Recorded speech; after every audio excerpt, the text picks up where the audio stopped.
Национальной библиотеке Коми презентовали новую книгу о выборах. Информационно-аналитический сборник посвящен совмещенным избирательным кампаниям по выборам федерального и местного уровней.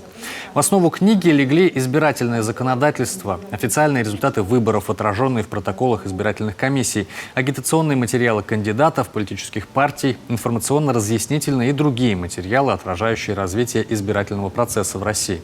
Традиционно для этой серии представлена и аналитика.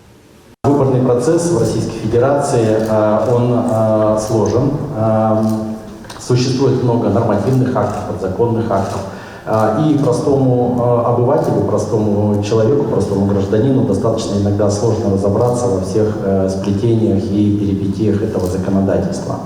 Поэтому эта книга – это еще один шаг к тому, чтобы честно говорить о том, как проходят выборы, как они проводятся, какая работа при этом проводится. И, конечно же, эта книга будет интересна в первую очередь, наверное, студентам юридических специальностей.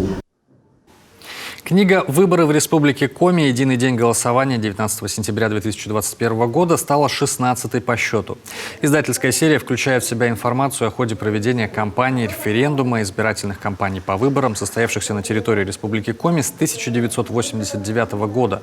Два исторических издания, отражающих развитие избирательного процесса на территории Республики Коми с 1905 по 1937 годы, а также сборник исследовательских работ и документов.